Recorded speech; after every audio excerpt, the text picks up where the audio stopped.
उत्तर प्रदेश के एक छोटे से कस्बे रामपुर में कल्याणी देवी का 2 कमरों का पक्का मकान था। पति फौज में थे, कारगिल युद्ध में शहीद हो गए थे।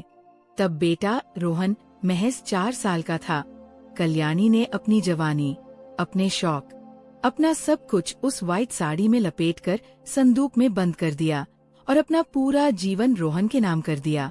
पेंशन के पैसे कम पड़ते थे तो कल्याणी ने घर के आंगन में ही सिलाई मशीन रख ली। रात रात भर मशीन की खटखट गूंजती रहती। रोहन अक्सर नींद में करवट बदलता और कहता, माँ, बत्ती बुझा दो, रोशनी आ रही है। कल्याणी अपनी आंखों पर पल्लू रखकर मोमबत्ती की मध्यम रोशनी में सिलाई करती ताकि बेटे की नींद खराब न हो और स्कूल की फीस भी जमा हो जाए। रोहन बड़ा हुआ, पढ़ने में होशियार था। उसने कहा, माँ, मुझे इंजीनियर बनना है, लेकिन कॉलेज की फीस 10 लाख है। कल्याणी ने एक पल नहीं सोचा। दूसरे ही दिन वो अपनी शादी के सारे जेवर, पति की निशानी, वो अशोक चक्र वाला मेडल जो वो जान से ज्यादा संभाल कर रखती थी, और पुश्तैनी खेत, सब कुछ सुनार और साहूकार के पास गिरवी रखाई। जब पैसे रोहन के हाथ में रखे तो रोहन ने माँ के खुरदरे हाथों को चूम कर कहा था, माँ, ये हाथ सिलाई मशीन चलाने के लिए नहीं बने। जिस दिन मेरी नौकरी लगेगी तुझे महारानी बनाकर रखूंगा। तेरे पैरों में कभी जमीन नहीं लगने दूंगा। कल्याणी की आंखों में आंसू थे, लेकिन वो खुशी के आंसू थे। उन्हें लगा कि उनका तप सफल हो गया। रोहन जब इंजीनियरिंग कॉलेज गया तो कल्याणी देवी के जीवन की दिनचर्या और सख्त हो गई। सुबह 4 बजे उठना, मंदिर की सफाई करना, फिर सिलाई मशीन पर बैठ जाना। अब सिर्फ अपने लिए नहीं, बल्कि उस बेटे के लिए जो शहर में सपनों की इमारत खड़ी कर रहा था। रोहन शुरू में हर रविवार फोन करता था, माँ, आज डेटा स्ट्रक्चर का टेस्ट था। माँ, हॉस्टल का खाना बहुत खराब है। माँ, जब नौकरी लगेगी ना, सबसे पहले तुझे अपने पास बुलाऊंगा। कल्याणी हर कॉल के बाद पड़ोसन से कहती, देखना, मेरा बेटा बहुत बड़ा आदमी बनेगा। लेकिन जैसे जैसे सेमेस्टर बदलते गए, फोन कॉल कम होते गए। अब रोहन महीने में 1 बार बात करता, वो भी जल्दी में। माँ, अभी लैब में हूँ। माँ, अभी दोस्तों के साथ हूँ। माँ, बाद में बात करता हूँ। कल्याणी फोन कान से लगाए ही रखती, कट होने के बाद भी। वो समझती थी, बड़ा बनने की यही कीमत होती है।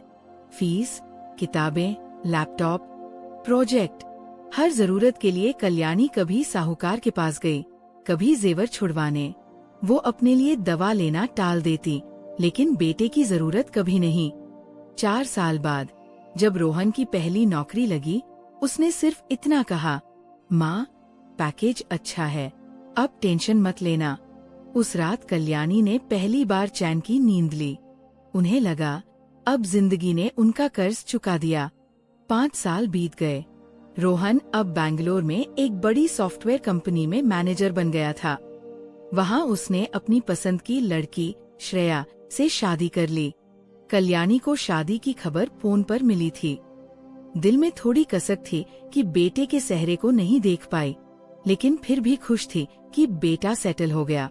एक शाम रोहन का फोन आया, माँ, अब तुझे अकेले वहाँ रहने की जरूरत नहीं है। मैंने यहाँ बड़ा फ्लैट ले लिया है। तू अपना वो पुराना मकान बेच दे। जो पैसे मिलेंगे उससे हम यहाँ का लोन चुका देंगे और फिर हम सब साथ रहेंगे। श्रेया भी यही चाहती है। कल्याणी का वो मकान सिर्फ ईंट पत्थर नहीं था। उस घर के हर कोने में उनके पति की यादें थी।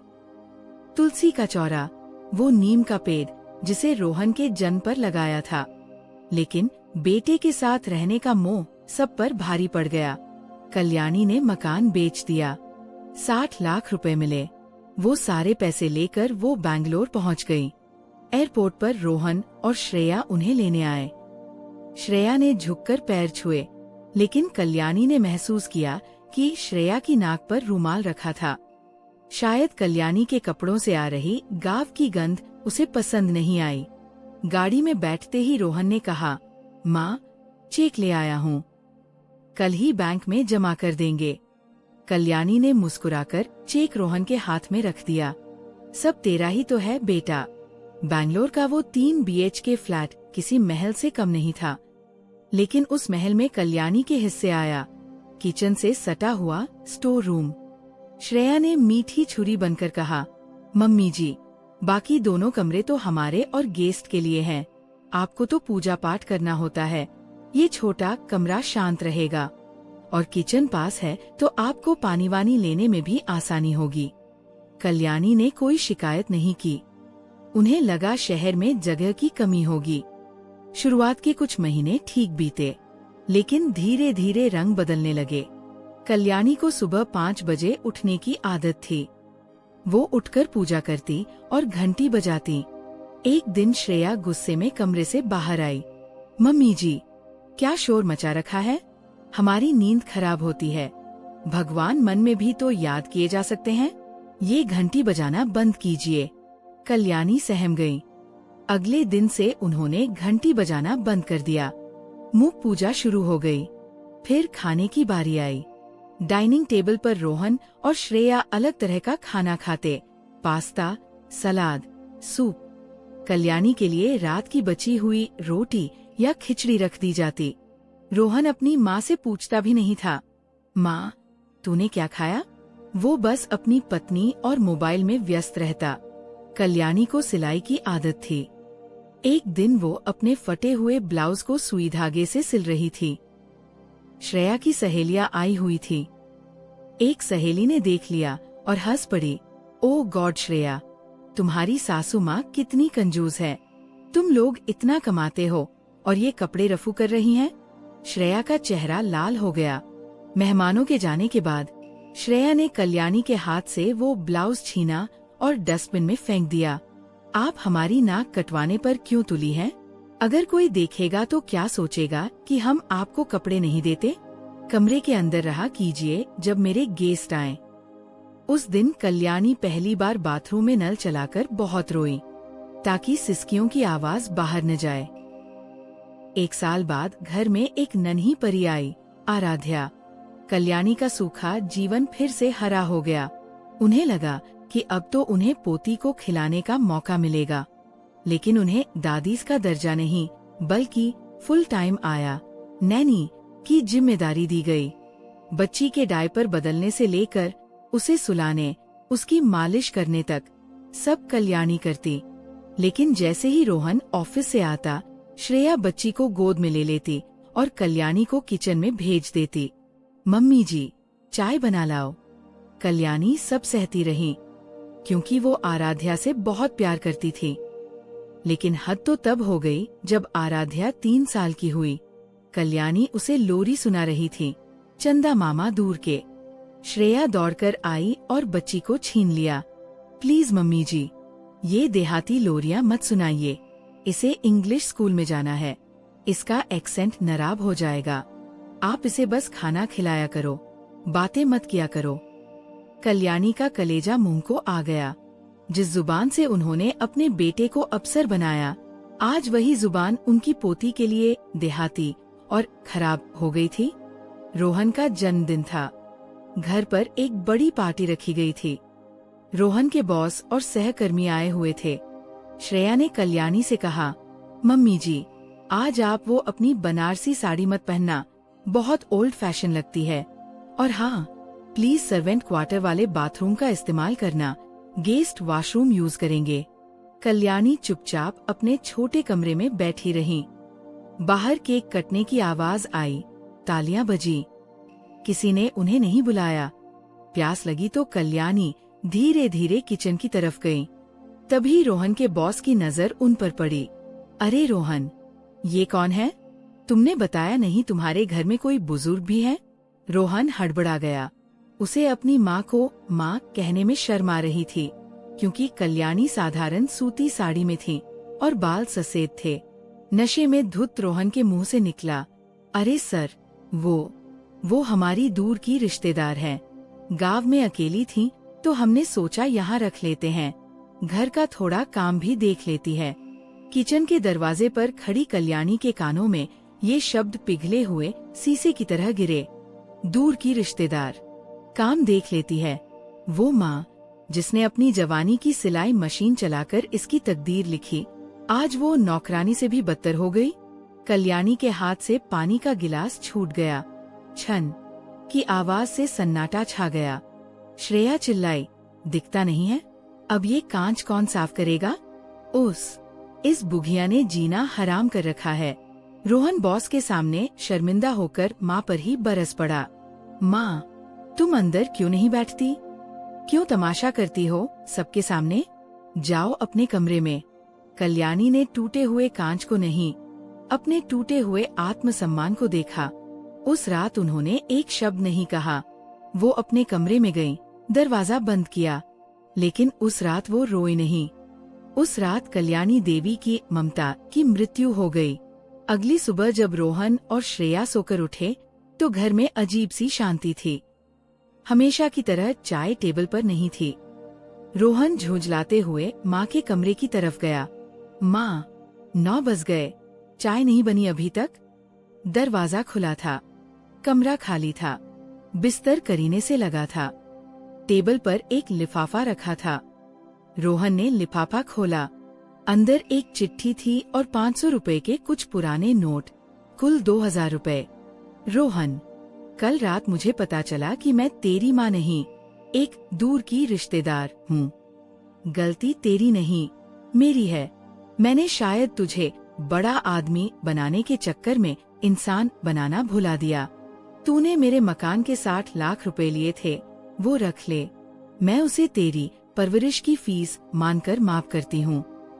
लेकिन मेरे पति की वो पेंशन जो हर महीने आती थी और जिसे तू मुझसे लेकर घर के राशन में लगा देता था, उसमें से ये 2000 रुपए मैंने पिछले 6 महीने में चोरी छुपे बचाए थे। ये पैसे इसलिए छोड़कर जा रही हूँ ताकि अगर कभी तुझे अपनी इस दूर की रिश्तेदार का श्राद्ध करना पड़े तो मेरी आत्मा पर तेरा कर्जा न रहे। मुझे ढूंढना मत, क्योंकि जिस माँ को तूने कल रात मार दिया वो अब तुझे कहीं नहीं मिलेगी। मैं जा रही हूँ वहाँ जहाँ मेरी सिलाई मशीन की कद्र होगी। मेरे सफेद बालों का मजाक नहीं उड़ेगा। खुश रहना। वो औरत जो कभी तेरी माँ थी। रोहन धम से जमीन पर बैठ गया। श्रेया आई और चिट्ठी पढ़कर बोली, ड्रामा है सब। बुढ़ापे में कहा जाएगी, 2 दिन धक्के खाएगी, अकल ठिकाने आएगी तो वापस आ जाएगी। तुम टेंशन मत लो, ऑफिस चलो। रोहन को भी लगा कि शायद माँ किसी रिश्तेदार के पास गई होगी। उसने पता करने की कोशिश नहीं की। अहंकार आड़े आ गया। कल्याणी देवी के जाने के बाद रोहन का घर चलता तो रहा, लेकिन आत्मा निकल चुकी थी। शुरुआत में सब सामान्य लगा। माँ नहीं थी, पर पैसा था। लेकिन धीरे धीरे रोहन का संतुलन बिगड़ने लगा। ऑफिस में वो देर से पहुंचने लगा। फाइलों में गलतियां बढ़ने लगी। वो वही आदमी था जो कभी रात रात भर जागकर कोड लिखता था, अब मीटिंग में ऊँघने लगा। श्रेया ने ताने मारने शुरू कर दिए, तुम्हारी माँ तो गई, अब तुम्हें भी इसकी आदत डालनी पड़ेगी कि कोई संभालने वाला नहीं है। रोहन ने शेयर मार्केट को जल्दी अमीर बनने का रास्ता समझ लिया। बिना समझे, बिना सलाह, पैसे झोंकता चला गया। उधर कंपनी में एक प्रोजेक्ट फेल हुआ। जांच बैठी, नाम ऊपर वालों तक पहुंचा। रोहन को बलि का बकरा बना दिया गया। नौकरी गई तो दोस्त भी गए, और फिर श्रेया भी। उधर कल्याणी देवी हरिद्वार पहुंची थी बिल्कुल खाली हाथ। पहले कुछ महीने उन्होंने घाटों पर कपड़े सिए। कभी 50 रुपए मिले, कभी 100, लेकिन उनके हाथों में हुनर था और आंखों में अपमान की आग। धीरे धीरे कुछ विधवाएं और बेसहारा औरतें उनके पास आने लगी। माँ, हमें भी सिखा दो। कल्याणी ने सिखाया, बिना फीस, बिना शर्त। एक समाज सेवी ने उनका काम देखा, मदद की। एक मशीन से 5 हुई, 5 से 50। सरकार की योजना में उनका नाम आया। आज जो कल्याणी वस्त्र उद्योग था, वो दरअसल एक टूटी माँ के आत्मसम्मान की सिलाई थी। जहाँ रोहन का जीवन उधार के घमंड पर टिका था, वही कल्याणी का जीवन मेहनत की नींव पर खड़ा था। इसलिए जब एक गिरा तो संभल नहीं पाया, और जब दूसरी गिरी तो इतिहास बन गई। रोहन अब सड़क पर था। किराए के छोटे से मकान में रहता। खाने के लाले पड़ गए। डिप्रेशन में उसने शराब पीनी शुरू कर दी। आज उसे माँ की बनाई वो बासी खिचड़ी याद आती जो वो डस्टबिन में फेंकवा देता था। उसे वो हाथ याद आते जो उसके सिर पर फिरते थे। तभी उसे एक पुराने दोस्त से पता चला कि उसकी माँ हरिद्वार में है। रोहन के मन में एक उम्मीद जागी। माँ तो माँ है, माफ कर देगी। और सुना है माँ वहाँ कोई आश्रम चला रही है, शायद मेरे रहने का ठिकाना मिल जाए। रोहन फटेहाल स्थिति में बिखरे बालों के साथ ट्रेन के जनरल डिब्बे में धक्के खाता हुआ हरिद्वार पहुंचा। पता पूछते पूछते वो एक विशाल इमारत के सामने खड़ा हुआ। बोर्ड पर लिखा था कल्याणी वस्त्र उद्योग अनाथालय। रोहन हैरान रह गया। गेट पर गार्ड ने रोका। किससे मिलना है? कल्याणी देवी से। मैं उनका बेटा हूँ।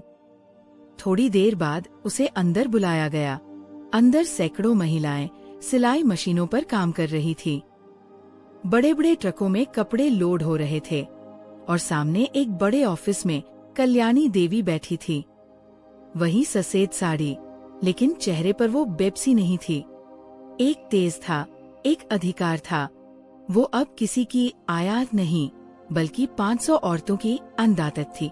रोहन दौड़कर अंदर गया और माँ के पैरों में गिर पड़ा। वो फूट फूट कर रोने लगा। माँ, मुझे माफ कर दे माँ, मैं बर्बाद हो गया। श्रेया मुझे छोड़ गई, घर बिक गया, नौकरी चली गई। मेरे पास खाने को पैसे नहीं हैं। मुझे अपने पास रख ले माँ, मैं तेरी बहुत सेवा करूँगा। मैं सुधर गया हूँ। पूरा हॉल शांत हो गया। सब कल्याणी देवी की तरफ देख रहे थे। कल्याणी ने अपनी फाइल बंद की, चश्मा उतारा और अपने पैरों पर पड़े बेटे को देखा। उनकी आंखों में आंसू नहीं आए। वो आंसू तो 5 साल पहले बैंगलोर के उस फ्लैट में सूख चुके थे। कल्याणी ने धीरे से पैर पीछे खींचे। रोहन ने सिर उठाकर देखा। कल्याणी बोली, मिस्टर रोहन, आप शायद गलत पते पर आए हैं। रोहन हकलाया, माँ, मैं रोहन, तेरा बेटा। कल्याणी अपनी कुर्सी से खड़ी हुई और खिड़की की तरफ देखने लगी। मेरा बेटा रोहन तो बहुत पहले मर चुका। वो जो मेरे सामने खड़ा है, ये तो वही अफसर है जिसके घर में मैं दूर की रिश्तेदार थी। माँ, गलती हो गई, मुझे एक मौका दे दे। कल्याणी मुड़ी। उनकी आवाज में चट्टान जैसी सख्ती थी। रोहन, जब तू छोटा था और गिरता था तो मैं तुझे उठाती थी, क्योंकि तब तू सीख रहा था। लेकिन जब तूने मुझे गिराया तो तू समझदार था। जानता है इन 5 सालों में मैंने क्या सीखा? ये कि औरत को देवी नहीं बनना चाहिए, उसे इंसान बनकर अपनी ताकत पहचाननी चाहिए। मैंने अपनी वही पुरानी सिलाई मशीन उठाई, घाटों पर कपड़े बेचे और आज अपनी मेहनत से यहाँ खड़ी हूँ। इसमें तेरा 1 रुपया नहीं है। कल्याणी ने दराज से एक चेक निकाला। तुझे पैसे चाहिए ना? ये ले 5 लाख रुपए। ये भीख नहीं है, ये उस रिश्तेदार की तरफ से मदद है जिसे तूने घर से निकाला था। अपना पेट भर लेना, लेकिन खबरदार जो दोबारा इस आश्रम की सीढ़ियाँ चढ़ी। यहाँ सिर्फ वो लोग रहते हैं जिनका दुनिया में कोई नहीं है। और तेरा तो अहंकार तेरे साथ है। तुझे मेरी क्या जरूरत? रोहन चेक हाथ में लिए कांपता रहा। माँ, मुझे पैसा नहीं, तू चाहिए। कल्याणी ने गार्ड को इशारा किया। गार्ड, मेहमान को बाहर छोड़ाओ। कल्याणी वापस अपनी कुर्सी पर बैठ गई और काम शुरू कर दिया। रोहन को धक्के देकर बाहर निकाला गया। लोहे का भारी गेट उसके मुंह पर बंद हुआ। धड़ाम। रोहन गेट के बाहर मिट्टी में बैठा रोता रहा। अंदर कल्याणी की सिलाई मशीन की आवाज गूंज रही थी, खट खट खट, बिल्कुल वैसी ही जैसी बचपन में गूंजती थी।